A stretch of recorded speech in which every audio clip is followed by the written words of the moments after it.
Como eu falei com vocês, nossa aula hoje vai ser de polígonos, né? Com as mudanças da BNCC, foi bom que aconteceu o quê? Essa matéria de polígonos, a gente só veria ela lá no segundo ano, né? Então, a gente está trazendo essa matéria de polígonos para o primeiro ano, né? E a gente vai trabalhar esses conceitos aí com vocês agora. Isso vai fazer muita diferença aí para o desenvolvimento em si do ensino médio de vocês, tá?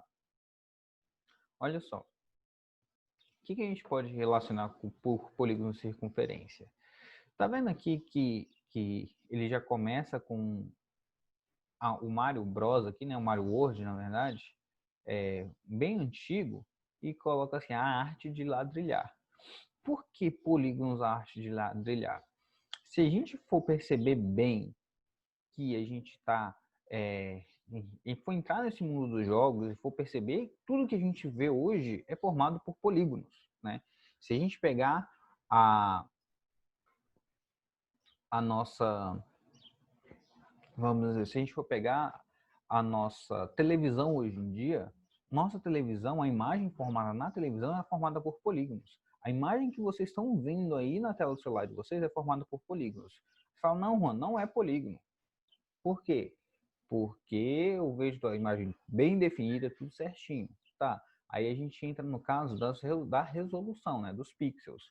Se a gente for pegar a tecnologia lá de 1990, 1985, 84, 89, os jogos eles tinham resolução muito baixa. E é o que acontece na figura aí, que a gente tinha a imagem do Mario toda quadriculada, os desenhos sendo formados por quadrados, tá vendo? Né? A gente tinha vários pontos, e esses pontos eram chamados de pixels, e esses pixels eram os quadradinhos aí que formavam na tela. Então era muito simples a gente formar um desenho. Por quê? Porque ele conseguia formar os desenhos, ou seja, eu transmitia a mensagem através desses quadrados. Por quê? Porque tinha uma baixa resolução e ele conseguia definir o objetivo.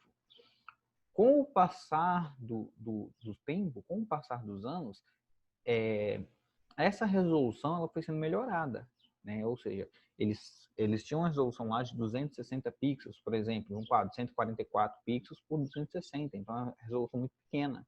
E com o passar do tempo, hoje a gente tem aí resoluções Ultra HD, né? A gente tem aí 4K, a gente tem Ultra HD, resoluções acima de 4096 pixels, né? Ou seja, quase que aumentou 10 vezes mais.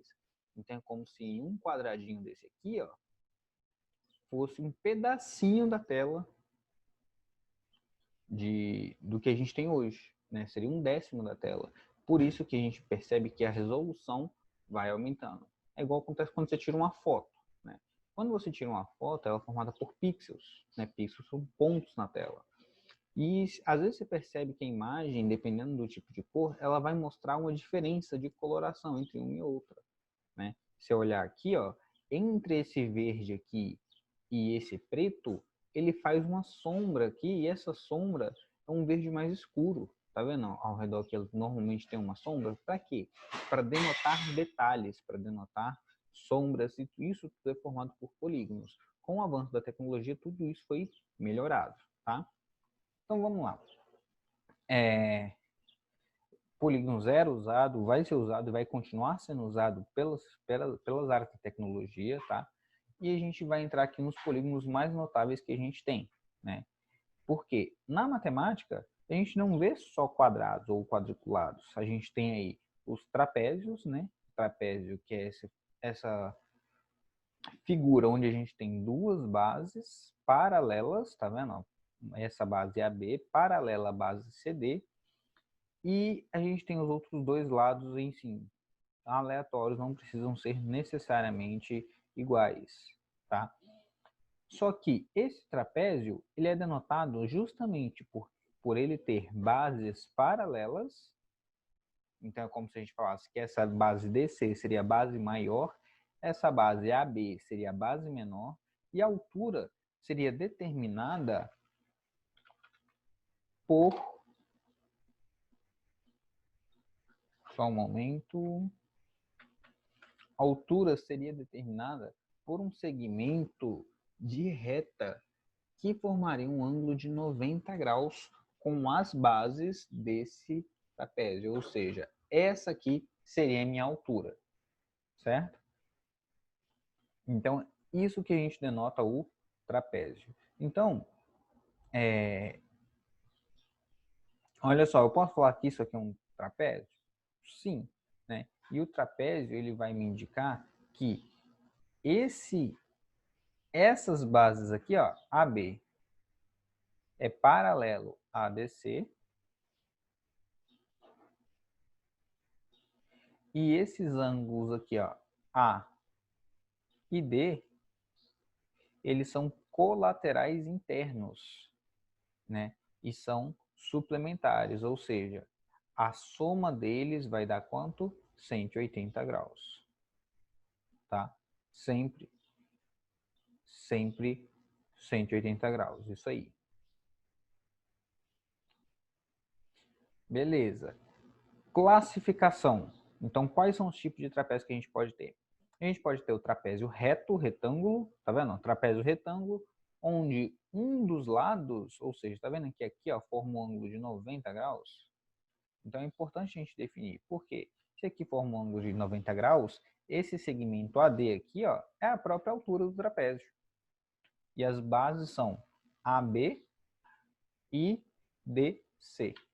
Eu só preciso desses segmentos aqui para poder calcular a área, por exemplo. Eu tenho o trapézio isósceles. O que é um trapézio isósceles? O trapézio isósceles ele indica que esse lado é igual a esse lado. Né? Eu tenho as bases paralelas aqui, a base DC e a base AB. No trapézio escaleno, ele está falando que todas as medidas do trapézio são diferentes, ou seja, essa é diferente dessa e essa base aqui é diferente dessa base aqui, né? E essas bases aqui ó, são as paralelas. Juan, como eu reconheço qual é a base? A base forma sempre um ângulo de 90 graus. Se eu traçar uma reta aqui, ó, aqui forma um ângulo de 90 graus. Se eu traçar uma reta ligando essas duas bases, não vai formar um ângulo de 90 graus, tá vendo? Então, eu sei que as bases são A, B e D, C. Beleza?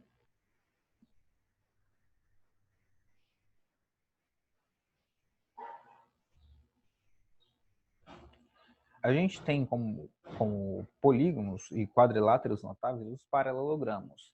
O que são os paralelogramos? Ou seja, o nome já diz, né? Paralelogramos. Então, eu tenho lados paralelos, tá vendo? Então, eu tenho, ó, esse AD é paralelo a CB.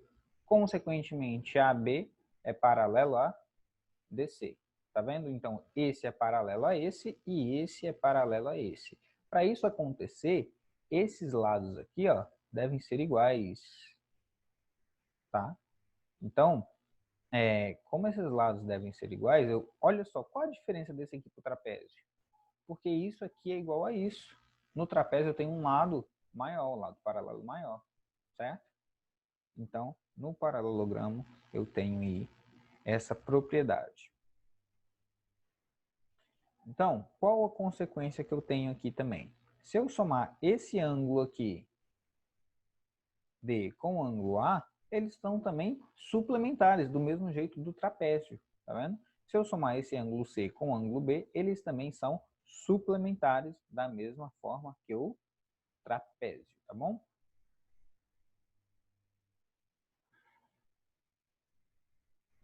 Se eu traçar a diagonal num paralelogramo, ou seja, traçar diagonais aqui entre os pontos AC e DB, eu tenho esse ponto aqui que é o ponto médio. Né? O ponto médio desse segmento é o ponto médio desse segmento. Não necessariamente esse segmento tem que ser igual a esse. Porque se esse segmento for igual a esse, provavelmente esse trapézio é um retângulo. Né?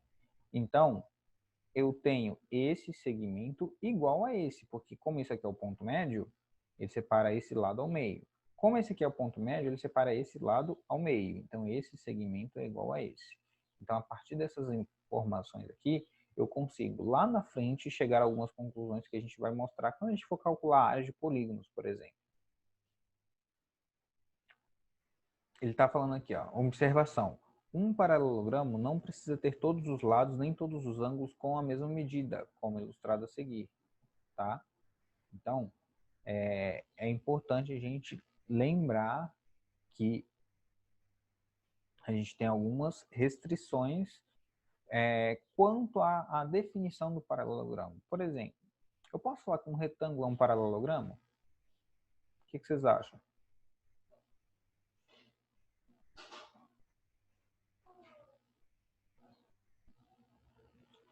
Posso falar que um retângulo é um paralelogramo?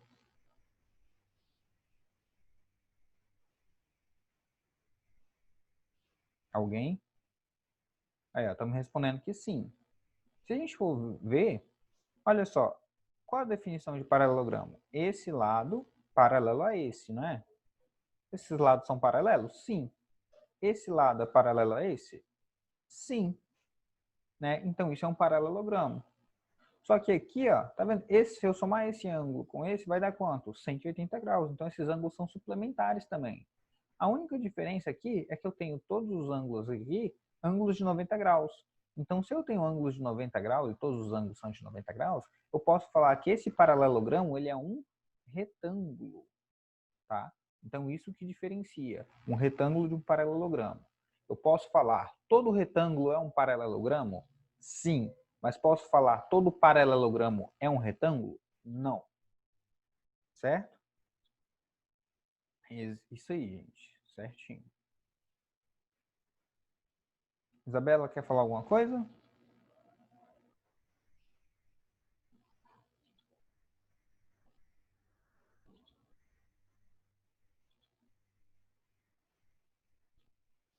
Então vamos prosseguir. Propriedades. Tá. Quais são as propriedades do, do, do retângulo aqui? As propriedades do retângulo é que eu tenho aqui, ó, as diagonais, e essas diagonais aqui, no caso do retângulo, elas são iguais. Por quê? Porque como esse lado é igual a esse lado, então isso aqui seria hipotenusa, né? Se esse lado aqui é igual a esse lado, e esse lado também aqui é igual, significa que esse segmento aqui é igual a esse segmento aqui. E quando eu falo esse, todo segmento, certo? Logo, esse ponto médio é igual a esse ponto médio, que é igual a esse ponto médio. Tá vendo? Então, estou falando que esses segmentos, eles são iguais, tá bom? Vamos prosseguir. O que seria o losango? O losango é um quadrilátero onde eu tenho todos os lados congruentes, ou seja, eu tenho todos os lados de mesma medida. Aí ele fala, então o losango ele pode ser considerado como um paralelogramo equilátero, tá? Então, olha só, o losango ele só diferencia que aqui ele não tem necessariamente um ângulo de 90 graus, né? Senão seria um quadrado, né? Então, ó, esse lado tem a mesma medida desse, que tem a mesma medida desse, e tem a mesma medida desse. No paralelogramo, não necessariamente elas são iguais. Então, eu teria uma medida de diagonal aqui, uma medida de diagonal aqui. Essa seria igual a essa, e essa seria igual a essa. Mas não necessariamente a diagonal AC seria igual à diagonal BD. Tá bom? Quais são as propriedades que a gente tem para o losango? As diagonais do losango, elas são perpendiculares, ou seja, tem um ângulo de 90 graus aqui entre elas, tá vendo? Tem um ângulo de 90 graus aqui. As diagonais são bissetrizes dos ângulos internos, ou seja, divide o ângulo aqui ao meio. Então, esse ângulo é igual a esse ângulo, beleza? Então, essas são as propriedades do losango. No quadrado, olha só um losango aqui de uma maneira diferente. Tá vendo? Ele achatou mais, é como se ele tivesse pegado um quadrado. Ele pegou o quadrado e fez assim, apertou. Quando ele pegou o quadrado e apertou, ficou assim, mais achatado. Esse achatamento fez com que as medidas dos lados permanecessem as mesmas, só que as medidas dos ângulos aqui foram alteradas. E o quadrado, eu posso falar que o quadrado ele é um quadrilátero regular e possui todos os ângulos retos, ou seja, o quadrado ele é um retângulo ele é um losango, né? Ele é um paralelogramo, né? Ele é, vamos dizer, seria a propriedade perfeita, ele se une todo mundo, né? Então, olha só, se eu fosse fazer uma definição,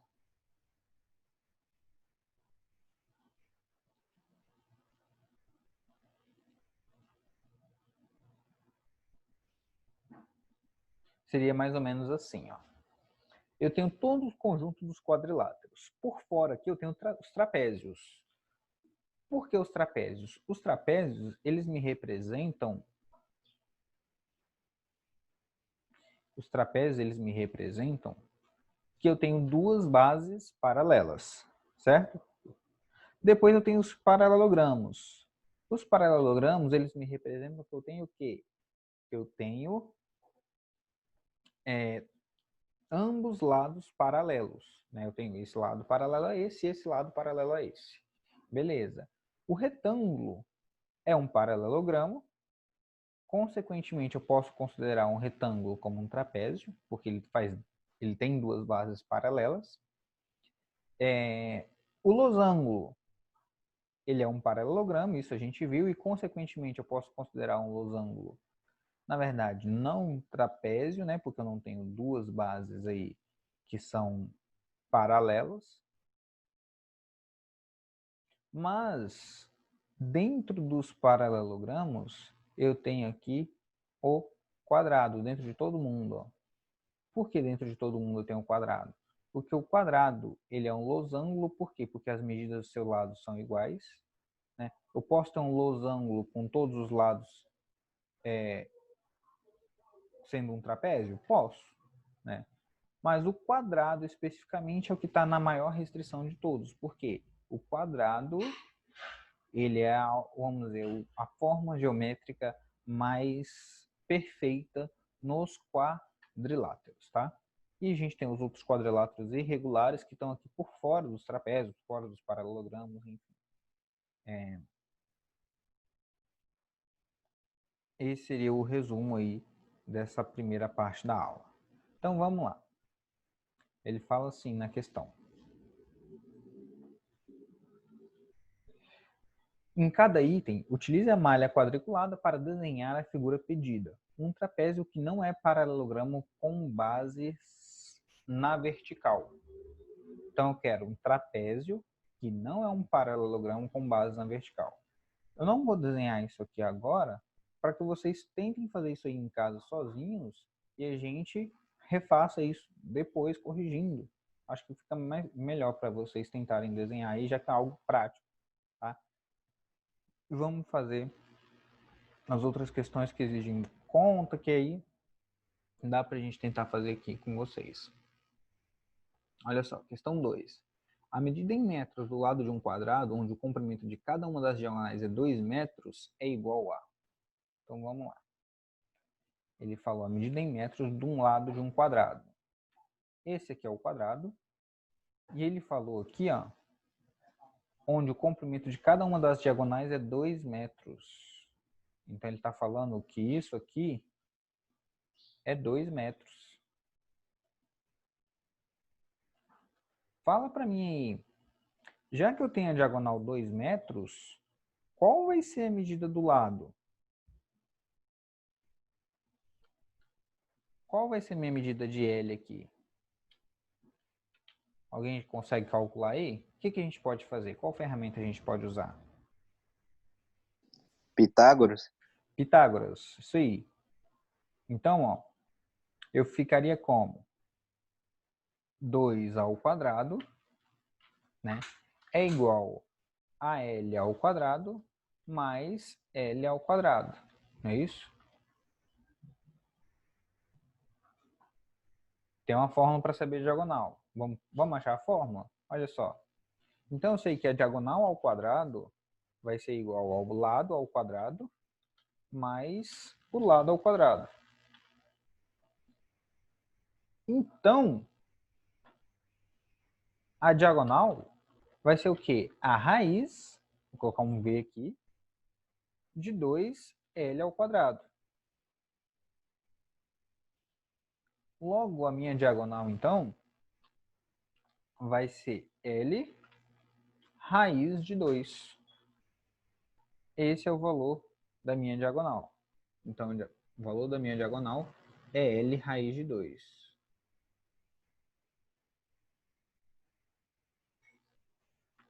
L raiz de 2. Beleza? E agora, né?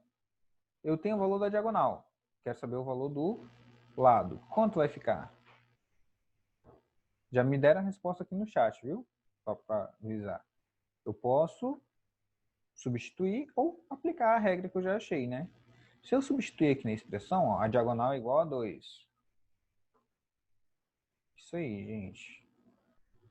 Diagonal é igual a 2. Então, eu tenho L raiz de 2. Então, meu L vai ser igual a 2 dividido por raiz de 2.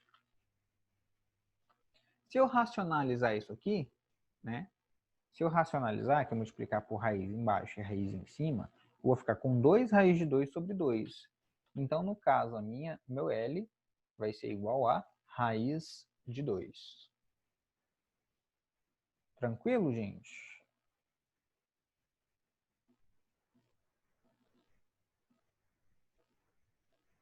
Com Juan, como eu saí daqui até aqui? Eu só racionalizei, tá? Beleza. Então, ó, questão 3. Ele fala assim, ó, para se levantar um automóvel, a troca de pneus precisa ser usado um macaco.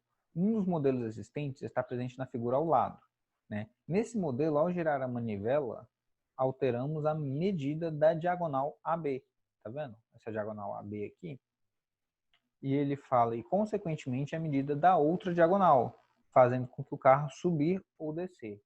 Significa que se a gente gira a manivela e essa diagonal diminui, a outra diagonal aqui, ó, ela aumenta de tamanho. Certo? Então é isso. O que ele fala? Para subir o carro, devemos aumentar ou reduzir o tamanho da diagonal AB. Ele só está perguntando, se eu quero subir o carro, o que eu faço com essa diagonal AB? Eu aumento ou diminuo?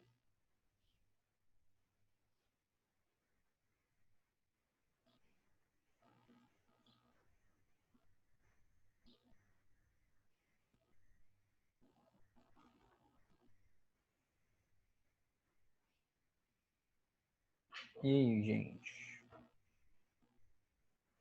Eu preciso fazer o quê?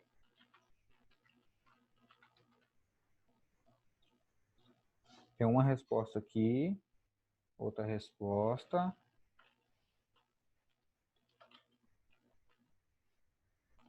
Aí o pessoal está respondendo, é isso aí mesmo.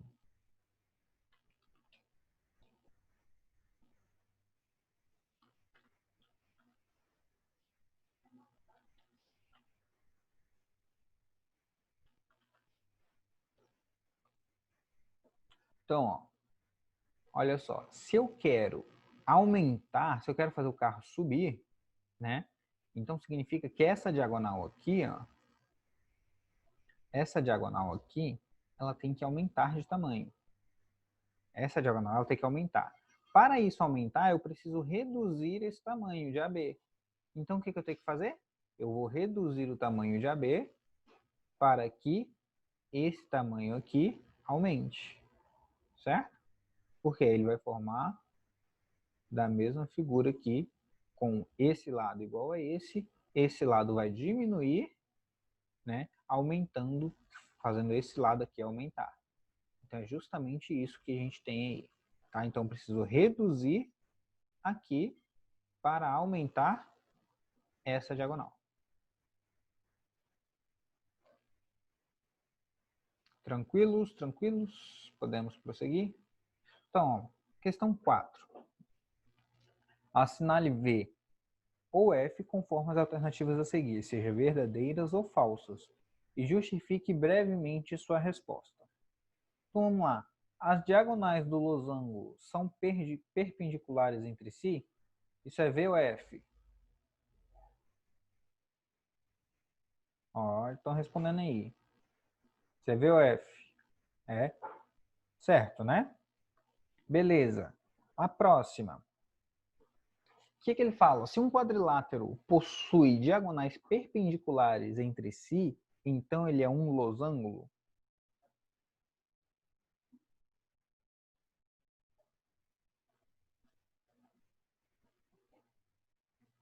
O que vocês acham? Verdadeira ou falsa? Vou deixar um tempinho aí para vocês. Só tem uma pessoa, tem duas pessoas respondendo aqui no chat agora. Vamos lá, vou aguardar vocês.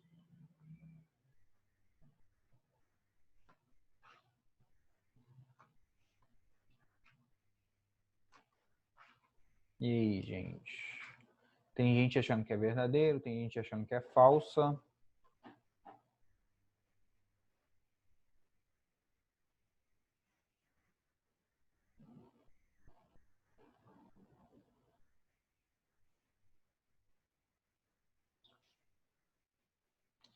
Isso não é necessariamente verdade, tá?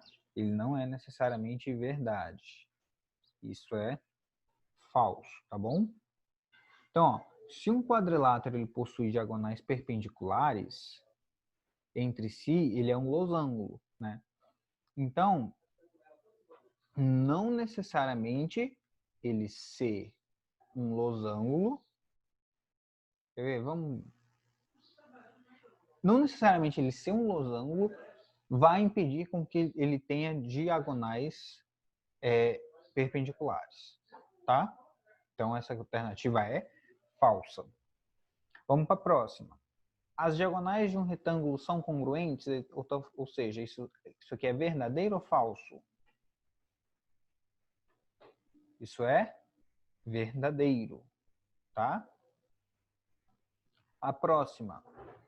Por quê? A gente viu lá, né, que tem o teorema de Pitágoras que as diagonais vão dar iguais. Se um quadrilátero possui diagonais congruentes, então ele é um retângulo? Verdadeiro ou falso? Falso. Não necessariamente ele é um retângulo, tá? Não necessariamente. A gente tem que prestar muita atenção nisso.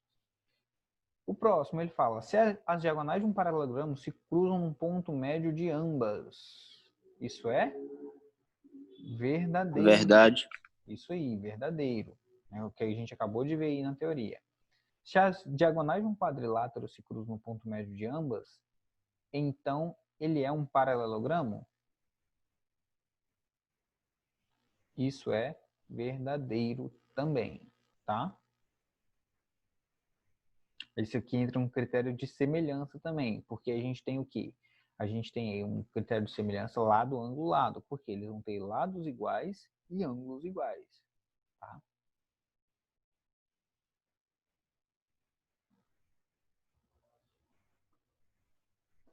Então, vamos prosseguir. Quando a gente fala de polígonos, né? A gente já viu aí quadriláteros, mas e se a gente tiver um polígono com mais figuras, com mais lados, né? O que eu posso representar? Então, primeiro, o poli significa muitos, né? Gonos, né? Vem aí do grego ângulos. Então, se a gente está falando de polígono, significa que a gente tem muitos ângulos, né? Então, muitos ângulos seria no caso aqui, ó. Eu tenho 1, 2, 3, 4, 5, ó. 1, 2, 3, 4, 5, 6. Ou seja, eu tenho muitos ângulos nessa figura, né? Então, portanto, eu posso classificar o que são polígonos, né? Então, ó, isso são polígonos e isso aqui não são polígonos. Por quê? Polígonos a gente fala que são formados por interseção de retas, né? Eu tenho que isso aqui não é uma reta, né? Isso não é uma reta. Tá faltando fechar esse polígono. Se eu partir no meio, eu tenho um polígono aqui e um polígono aqui. Mas isso aqui não é um polígono. Por quê? Porque ele está se cruzando dentro do próprio polígono, né? Então é bem interessante a gente saber delimitar aí um polígono. Quais são os elementos mais principais que a gente tem ali no polígono? A gente tem os elementos de ângulo interno, esse é o ângulo interno, o elemento de ângulo externo, e eu posso saber que a soma de um ângulo interno mais um ângulo externo vai dar quantos graus aqui? Quem chuta? A soma de um ângulo interno mais um ângulo externo. 180, isso aí. E eu tenho os vértices, tá vendo? Eu tenho aqui, ó, ponto A1, A2, A3, A4, eu tenho os vértices. Então, eu tenho aí ângulo interno, ângulo externo e o vértice. Tá, por que que isso é importante? Primeiro, porque eu tenho cada ponto que liga um vértice a outro é chamado de lado, né? Então, ó, A1 até A2 é chamado de lado. A diferença de ângulo entre eles é o ângulo externo. A diferença entre o ângulo do lado e o ponto de segmento de apoio do lado é o ângulo externo, tá? E a gente dá uma classificação para cada ângulo de acordo com o número de lados, né? Um polígono só consegue ser formado a partir de 3 lados, então eu teria aqui, com 3 lados, triângulo, 4 lados, quadrilátero, 5 lados, pentágono e assim por diante, né? Ó, hexágono, heptágono, octógono, eneágono, decágono, um decágono, dodecágono, pentadecágono e coságono, né? Normalmente, nas questões, ele te fala, icoságono. Então, você tem que saber o que é um icoságono, né? Ele já está te dando a informação aqui que o icoságono ele tem o quê? 20 lados, ou seja, ele tem 20 ângulos, tá? Quer falar alguma coisa, José? Nessa primeira figura que você mostrou nessa imagem, onde é que é o ângulo interno dela? Qual primeira No figura? todo torto, Todo torto. Esse em aqui? cima, em cima. Ah, tá. Ó, eu tenho esse ângulo aqui, só que Para isso aqui cima, para a cima. outra figura. Ah, tá. Deixa eu subir aqui. Esse aqui?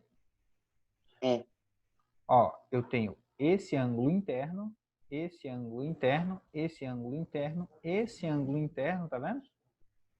E esse ângulo interno. Você quer saber o ângulo externo, externo? quer dizer. É. Ah, tá. Externo, eu teria que ter uma reta de apoio, né? No caso, eu teria que ter, por exemplo, se eu tiver essa reta de apoio aqui, o ângulo externo seria esse ângulo aqui, ó. Tá vendo? Se eu tiver essa reta de apoio, o ângulo externo seria essa reta aqui. Essa medida aqui, ó. Esse aqui seria o ângulo externo. E esse aqui seria o ângulo interno. Ficou claro aí? Da letra A3, que eu não entendi ela. A 3 aqui, ó. Esse aqui seria o ângulo externo. A gente teria um ângulo de apoio aqui. Deixa eu voltar. Olha só. A gente teria um lado de apoio aqui e um lado de apoio aqui. Não é isso? Nesse caso em específico, a gente tem aqui o ângulo externo seria todo esse ângulo desse polígono.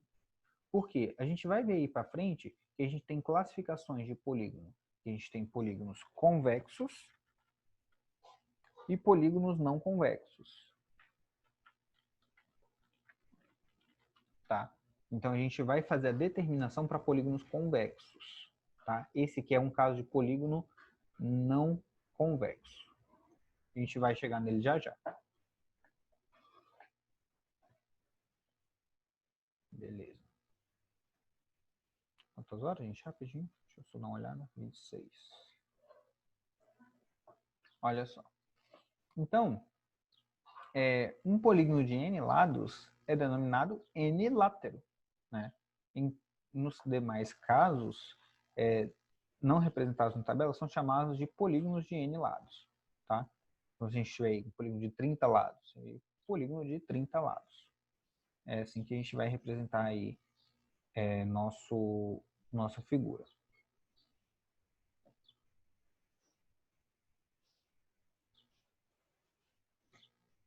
Então, olha só. No caso, eu tenho aqui relações angulares. O que seriam essas relações angulares?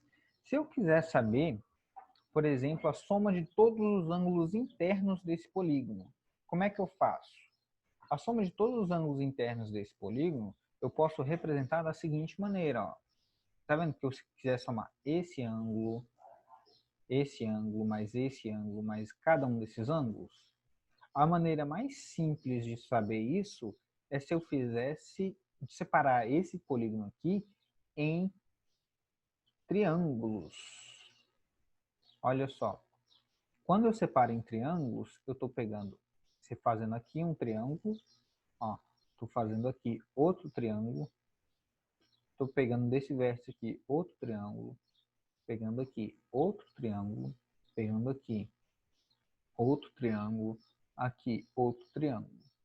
Então, ó, nesse caso que eu tenho um polígono de 1, 2, 3, 4, 5, 6, 7, 8, 9 lados, eu consegui formar quantos triângulos? Consegui formar 1, 2, 3, 4, 5, 6, 7, não é isso? Então, ó, num polígono com 9 lados, eu formei 7 triângulos. Então, a gente consegue perceber que ele foi aqui, ó, um polígono de n lados, ele vai ser feito n menos 2 triângulos. Por que a gente separa em triângulos? Alguém tem ideia? Eu sei qual a soma dos ângulos internos de um triângulo.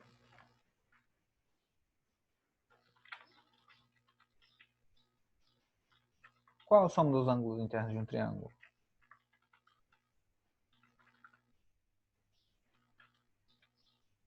Isso mesmo. A soma dos ângulos internos de um triângulo é igual a 180.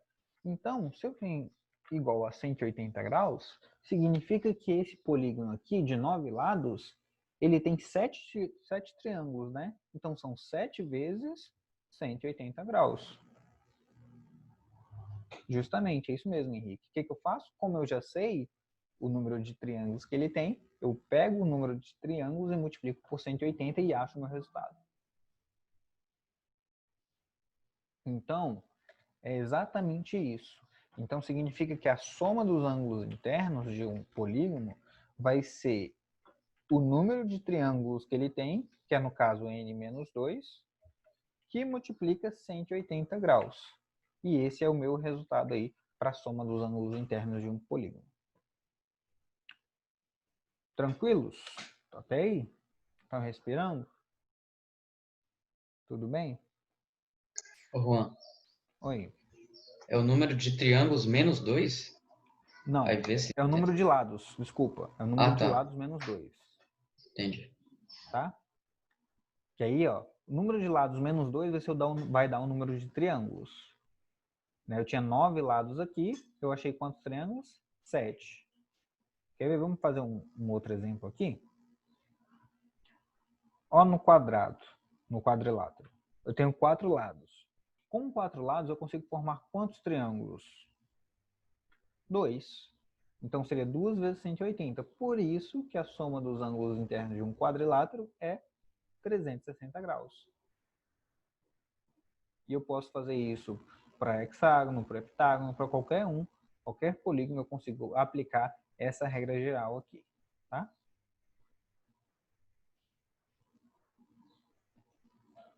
Então, vamos prosseguir. E para os ângulos externos, em polígonos convexos, tá bom? É aí que a gente entra aí naquela questão que José perguntou. Qual seria o ângulo externo daquele outro polígono lá? Então, o ângulo externo seria todo aquele ângulo que estava do lado de fora. Só que a gente não costuma considerar isso porque o ângulo interno mais o ângulo externo, olha só, se eu pegasse esse ângulo aqui, ó, o ângulo interno e 1 mais o ângulo externo dá 180 graus. Então, no polígono convexo, ele sairia fora da regra, né? Então, olha só que interessante quando eu tenho aqui no polígono convexo. Tá? O que é um polígono convexo? Todos os ângulos são menores que 180 graus. Né? Então, ó, menor que 180, menor que 180, menor que 180, menor que 180, menor que 180, menor que 180, todos eles. Tá? Beleza, então, olha só. Lembra que eu acabei de falar com vocês que um ângulo interno mais um ângulo externo dá 180 graus? Então, se eu fizer isso para cada ângulo, para cada n, para cada lado, eu teria aqui para o ângulo 1, para o ângulo 2, para o ângulo 3, para o ângulo, até chegar no ângulo N. E se eu fizer toda essa soma aqui, eu vou achar aqui 180 mais 180 mais 180, N vezes 180. Não é isso? Se eu somar todos os ângulos internos, eu já sei a fórmula para a soma dos ângulos internos. Acabei de descobrir, que é N menos 2 que multiplica 180. Então, vai sobrar só a soma dos ângulos externos que eu estou querendo. Soma dos ângulos externos. Então, olha só. N menos 2 que multiplica 180, mais a soma dos ângulos externos vai ser igual a 180 graus que multiplica N. Quando eu faço essa conta, olha só. Quando eu faço essa conta, N que multiplica 180 não fica 180N? 2 que multiplica 180 não fica menos 360? Isso não dá igual a soma dos ângulos externos. Deixa eu fazer assim. Então ficaria com 180N. Deixa eu aumentar. Então ficaria com 180N menos 360 mais a soma dos ângulos externos. E isso seria igual a 180N. O que acontece com esse 180 que está dos dois lados da equação? Aqui e aqui. O que acontece com ele? Ele não vai se cancelar? Aí eu posso passar esse 360 que está negativo para o lado de lá da equação. No final das contas, eu vou achar esse resultado aqui, que a soma dos ângulos externos vai ser igual a 360 graus. Então, em todo polígono, a soma dos ângulos externos vai ser quanto? 360 graus. Todo polígono o quê? Convexo. Tá? Todo polígono convexo, a soma dos ângulos externos vai ser igual a 360 graus. A gente vai acabar nossa aula por aqui, tá? Na próxima aula, vai ser provavelmente de polígonos, a gente vai fazer ela na quarta-feira que vem só, porque na aula de amanhã, educação financeira, na aula de terça-feira vai ser dúvidas de juros simples e compostos. Então eu só recomendo que nessa parte do capítulo aí, vocês já tentem resolver aí as questões... Cadê? As questões 5 e 6, que eu acredito que vocês vão conseguir aí, tá bom? Foquem primeiro nas resoluções de exercícios de juros simples e compostos, beleza? Ó, beijão para vocês, tchau, tchau e até a aula de amanhã.